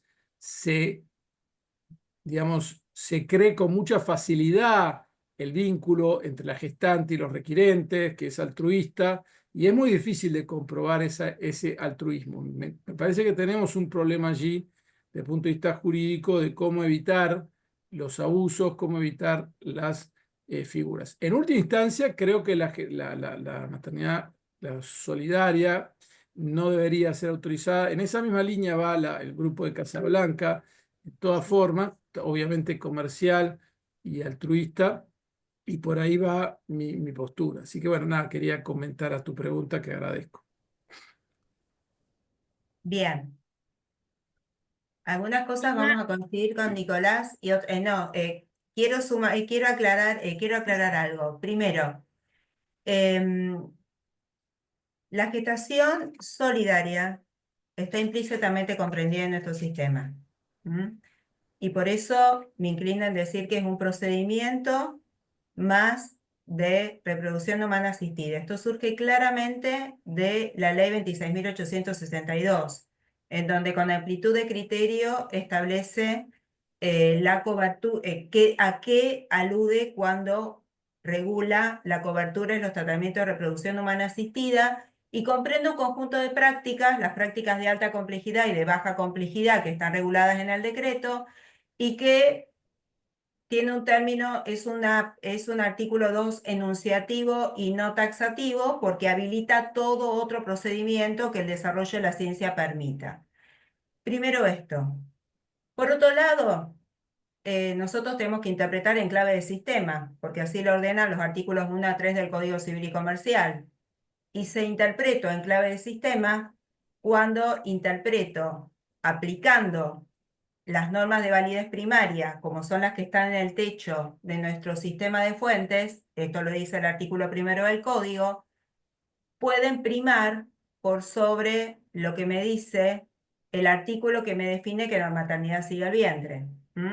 Es por esto que también hubo muchos pronunciamientos que habilitaron el emplazamiento por medio de un procedimiento de gestación solidaria, en donde no se declaró la inconstitucionalidad de la norma, aun cuando habían ido por el planteo de la inconstitucionalidad o la declaración de inconvencionalidad, sino que se entendió que esa norma no se aplica porque es disvaliosa para el caso, porque esto se une con el artículo 3 del Código, que el artículo 3 indica el actuar con un criterio de razonabilidad. Y el actuar con un criterio de razonabilidad no es más que vincular la historia de vida en lo concreto con la norma. Es por esto como primera aproximación. Segundo, respecto al tema de el fallo de la Corte. Sí, entiendo que no podemos seguir con esta situación de delegar en el órgano judicial. Porque delegar en el órgano judicial, como bien lo señaló Nicolás, es para el caso concreto. Y esto genera una desigualdad mayor, porque nos encontramos con otras historias de vida que pueden ser semejantes a otra y que dejamos al arbitrio de la justicia cómo resuelve. Entonces esto no es correcto. Tenemos que regular. El cómo regular, entiendo que hay que regular ajustándose a los extremos, pero es mi modo de ver el tema desde el lugar de la gestación solidaria, que en gran medida se corresponde, y con mayores extremos, si se quiere, que con la norma que preveía la gestación por sustitución, a mi modo de ver mal llamada gestación por sustitución, en el artículo 562 de la norma proyectada.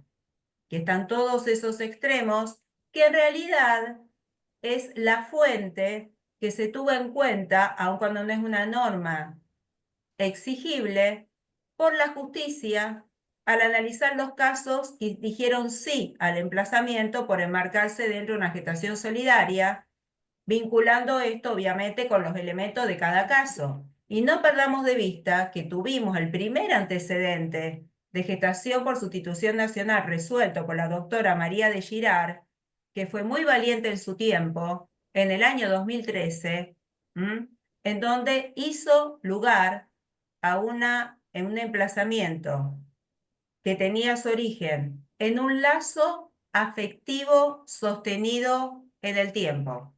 era una mujer íntima, amiga de la pareja, casada, separada de hecho, con 2 hijos, con hijos, en el cual los hijos la acompañaron, la expareja la acompañó, ¿m? Y todo el entramado familiar de los dos lados, de los progenitores intencionales y de la mujer gestante, acompañaron. ¿M? Y estos se replicaron en los casos que se sucedieron en el tiempo. Pero hay que regular. Y de hecho hay muchos proyectos que se han presentado en el Congreso y se van renovando, van perdiendo estado parlamentario, se renuevan, se vuelven a plantear y muchos de estos proyectos se enuncian como gestación solidaria, no como gestación por sustitución. Sí comparto con Nicolás que la gestación por sustitución no tiene que ser prohibida.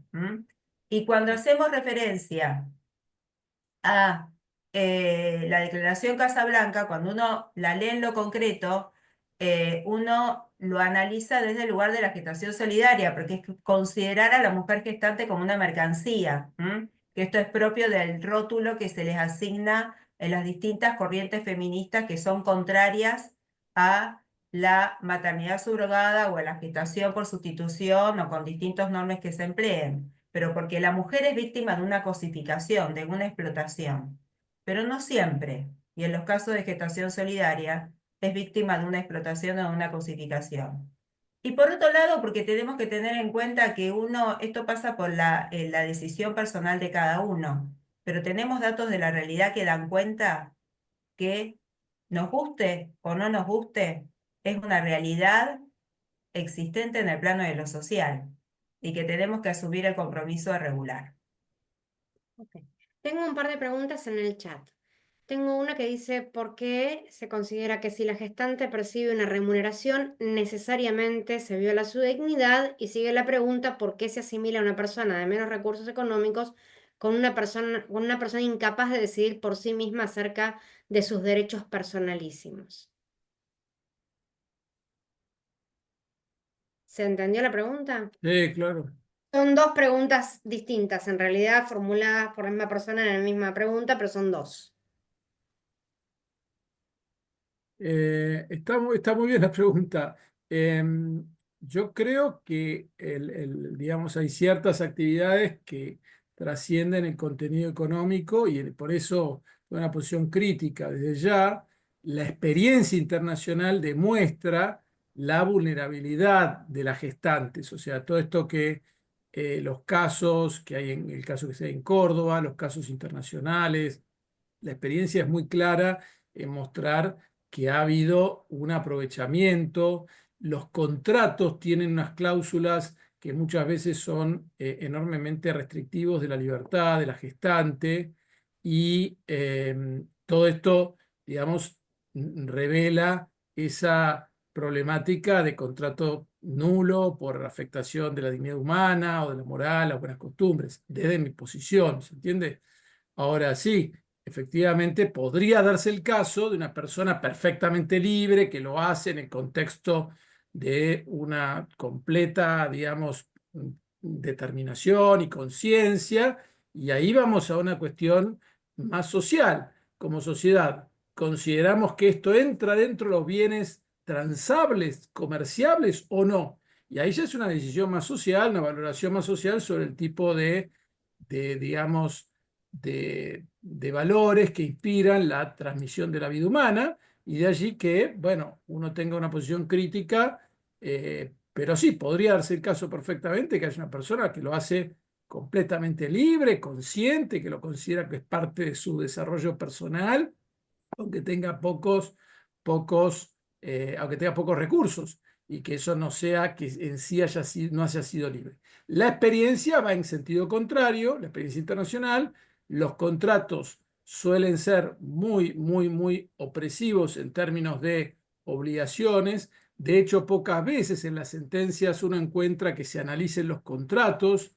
Recuerdo una sentencia que sí se ponía a analizar ciertos contratos y declaraba las nulidades de unas cláusulas abusivas al interior de un contrato de gestación de maternidad subrogada. Entonces, bueno, la pregunta es oportuna, pero bueno, creo que como sociedad en un punto discutimos, es como el tema, bueno, discutimos hasta dónde llega nuestra concepción de qué podemos entender como bienes transables, bienes que entran en el mercado y que por lo tanto están regulados para que tengan este tipo digamos, de admisión, ¿se entiende? Adriana, ¿querés agregar algo a eso o pasamos a otra pregunta? Quiero aclarar una cuestión. Primero, cuando me ubico en el plano de la gestación solidaria, en donde tengo un vínculo afectivo o de parentesco sostenido en el tiempo, ¿m? No va a haber una retribución a cambio a favor de la gestante y no se va a lucrar como persona gestante. Que haya dinero de por medio puede ser que tenga que ver con lo que tiene que ver con el costo de la práctica, que es lógico. Y que este costo de la práctica, que tiene que ser asumido por los progenitores intencionales, al mismo tiempo tiene que comprender todo aquello que atienda al cuidado de la salud en su dimensión amplia de la persona gestante. Pero esto no se asimila a una remuneración. Esto se asimila al derecho al cuidado de la persona gestante y al derecho al cuidado de la persona por nacer. Que esto tiene que ser en el antes, en el durante el proceso gestacional, como así también en el periodo de puerperio. Y traigo a colación un fallo que quería mencionar y que no mencioné, y que es importante rescatar y mencionar, porque es posterior al de la Corte, y que hizo lugar a la autorización del procedimiento, y me estoy refiriendo al pronunciamiento, lo tengo aquí anotado, perdón porque no quería perder los datos, del Juzgado de Familia y Sucesiones de la 10ª nominación de Tucumán, de fecha 23 de diciembre de 2024, que justamente, como todos los extremos, se corresponden con lo que consideré como gestación solidaria, se autorizó el procedimiento e inclusive se consideró todo lo concerniente al costo económico del tratamiento y del cuidado de la mujer gestante e inclusive se dispuso una licencia a favor de la persona gestante, que no tiene voluntad de maternar, lo cual también nos interpela a pensar esto con una visión interdisciplinaria y de sistema.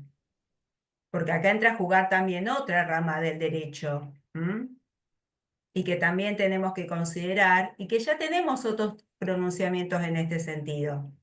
Pero no había sido pedido, y la jueza igualmente lo dispuso. Entonces, y lo traigo a colación porque aun cuando tenemos un antecedente de corte que sentó un precedente respecto al no emplazamiento fruto de una gestación solidaria, no es ley.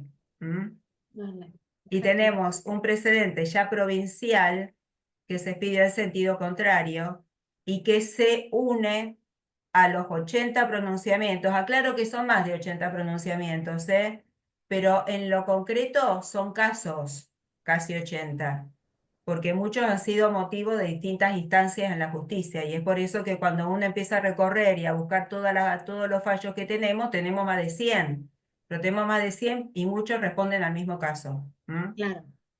Bueno, hay una pregunta que se da por contestada con eso, que era la responsabilidad de los padres que exteriorizan la voluntad procreacional respecto de la gestante después de nacer, y vos hablaste recién del puerperio y todo eso, de los cuidados, o sea que eso ya estaría. Acá una inquietud que se plantea, que al ser una práctica que evidentemente se realiza, legislar la gestación solidaria con requisitos claros podría evitar la gestación por sustitución. O sea, es una pregunta, si se legisla, ¿se puede evitar lo que se está tratando de evitar, que es la comercialización?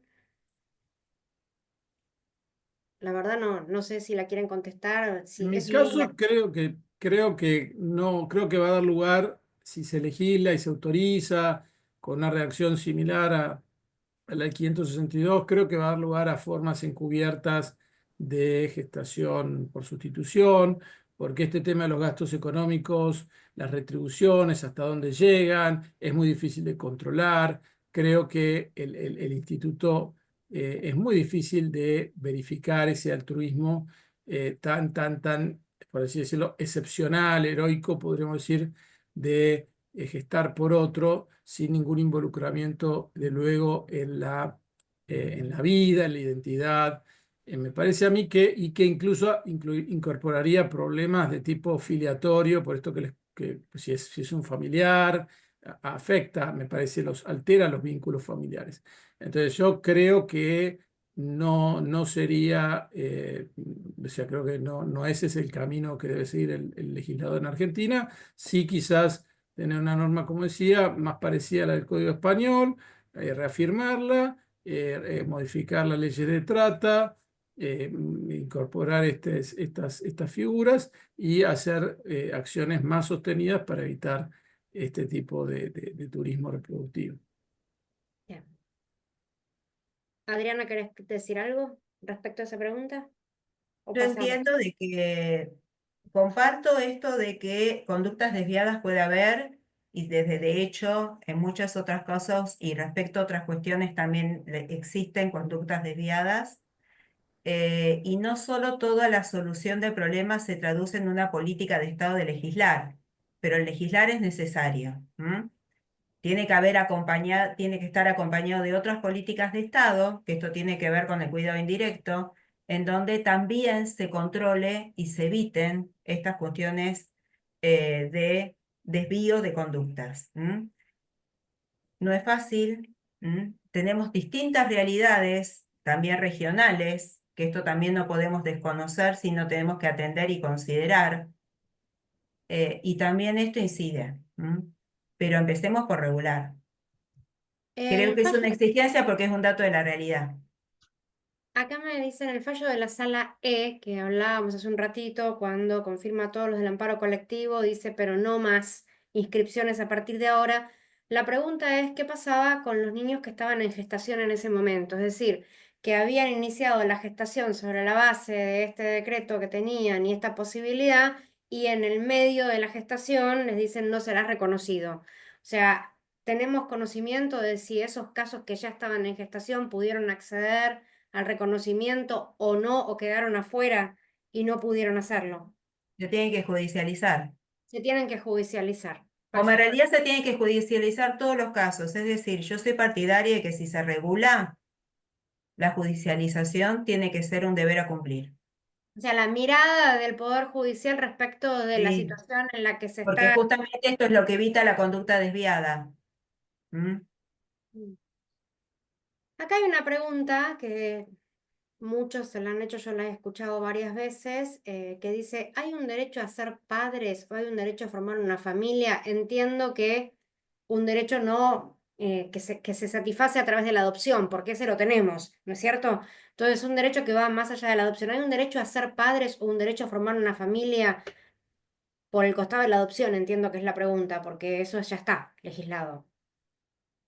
Y el derecho a formar una familia le corresponde a todos. Nuestra propia condición de persona nos da el derecho a formar una familia, también es otro derecho más que tiene que ver, es otro derecho humano. El derecho a vivir en familia es un derecho humano. Y cómo concebimos la familia también depende de cada particularidad. También esto va de la mano del derecho a la libertad reproductiva. Ahora, una libertad reproductiva responsable, que esta es otra cuestión. ¿Cómo dimensionar el derecho a la libertad reproductiva? Bueno, es una cuestión que podemos debatir. Y esto también va de la mano y me permito no compartir esto con Nicolás, de que entiendo que cuando estoy ante ante un acuerdo que está precedido, vuelvo a lo mismo, de un lazo afectivo sostenido en el tiempo, que es algo madurado, que es algo consciente, que la persona tiene cabal dimensión de el acto que va a realizar y hay conciencia plena en el entramado familiar, en su conjunto, he tenido la posibilidad de vivenciar como investigador. Este es uno de los temas donde pongo el foco en investigación, en donde tengo historias de vida en los cuales, si a mí me preguntan personalmente, yo recurriría al camino hubiera recurrido para ser madre al camino de la gestación solidaria. La verdad que no, pero si la vida me hubiera enfrentado a esa realidad y a esa situación, yo partí de una posición muy negativa respecto a la viabilidad de la gestación solidaria. Pero hoy me encuentro con datos de la realidad en la cual las historias de vida te demuestran que estos vínculos con lazo en lo afectivo funcionan saludablemente, pero funcionan saludablemente cuando hay una realidad saludable sostenida en el tiempo desde antes. No cuando son acuerdos en donde hay dinero de por medio, en donde hay una explotación de la mujer, en donde me voy para el otro lado para la otra ventana, en donde me encuentro frente a la gestación por sustitución. Es por eso que hay que ser muy cauto y por eso entiendo de que si regulamos, debemos regular con un pedido en la justicia que autorice la práctica y que después autorice el emplazamiento para que se pueda investigar con rigurosidad y con cautela si realmente está protegida en su total dimensión la dignidad de todos los implicados. Porque de este modo va a estar protegida en toda su dimensión la dignidad de la persona por nacer. Bueno, como preguntas, no tengo más preguntas. Después sí muchos comentarios, muchas alabanzas. Queda en el chat si lo quieren leer, que están de acuerdo o no están de acuerdo con alguna de las posiciones. Y por supuesto el agradecimiento absoluto porque las exposiciones fueron brillantes ambas. O sea, dos miradas diferentes, realmente dos miradas diferentes, muy bien argumentadas, muy bien sostenidas. Al doctor Laferrier le digo, no le quise decir a él que es un Muy bueno. positivista, sino que la mirada que tuvo hoy con la forma en que presentó el fallo era una mirada positivista. La verdad que creo que es un tema en el que todos tenemos que trabajar mucho, lo tenemos que conocer, tenemos que profundizar. Creo que tenemos que llamar a otras ciencias también en ayuda, porque no nos alcanza solamente con la del derecho. Esto tiene que tener un enfoque multidisciplinario sin ninguna duda. Me queda flotando qué sucede con ese niñito que estuvo durante 9 meses en el vientre de una mamá con la que después no tiene más contacto. Y ese niñito y esas transferencias de células que hay madre-niño durante la gestación, ¿qué pasa con eso? Creo que necesitamos también un poco de ayuda de otras ciencias y enfocarnos también un poquito en los otros hijos de la gestante, ¿no? Esto de que ven transitar, que se dijo por ahí en una de las exposiciones, se ve transitar la gestación de una mamá que hace gestación solidaria o por sustitución y después el niñito no se queda en casa. Entonces me parece que también hay que poner un poco de foco y eso me llama la atención que no lo he visto en ninguno de los fallos, que se ponga atención en los otros niños. Es como que se pone la atención en la gestante, que si ya tuvo otros hijos sabe de qué se trata el proceso, sabe cómo es, pero me gustaría saber qué pasa con esos chiquitos que ven esa gestación, cómo se va desarrollando, que lo natural es que de ahí haya un bebé que se quede en la familia y el bebé no se queda en la familia. Bueno, pero En la mayoría de los casos, en todos los casos que se ordenó el emplazamiento, cuando uno lee con detenimiento la causa, los hijos han sido escuchados, han tenido participación en el proceso y han sido asistidos interdisciplinariamente durante todo el procedimiento. para explicarles bien de qué se trata el procedimiento y que, Totalmente. bien, bueno, yo no lo había visto eso.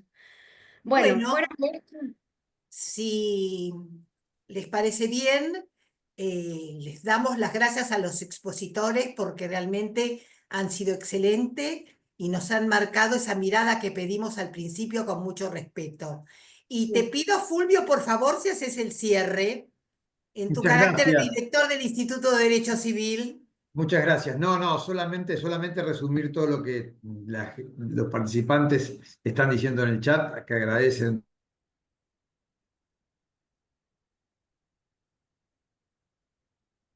Cortó.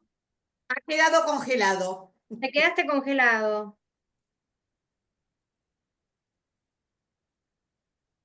Sí, se quedó Sí, sin me internet, quedo. me parece. Bueno, Bueno, en nombre entonces del Instituto de Derecho Ahí Civil. volvió, ahí todos. volvió. Ah, bueno. Volvió. Me había ido, perdón. Sí, estaba Este, congelado. Perdón, me congelé, perdón. Decía que entonces estos temas no son sino para mostrar justamente las cuestiones valorativas que siempre quedan abiertas y las cuestiones también legales que quedan abiertas. No hay un régimen 100% satisfactorio, creo que incluso en el derecho comparado. Se lo regula de la mejor manera posible conforme a un estadio de opinión determinado de la comunidad científica. Así que pero ha sido muy claros y muy demostrativos de cómo está la communis opinio acerca del tema. Muchas gracias por su participación, gracias por su tiempo y gracias a todos por la participación. Muy amables. Muchísimas gracias. Muy buenas noches para todos y Buenas gracias por noches tu para compañía. Gracias.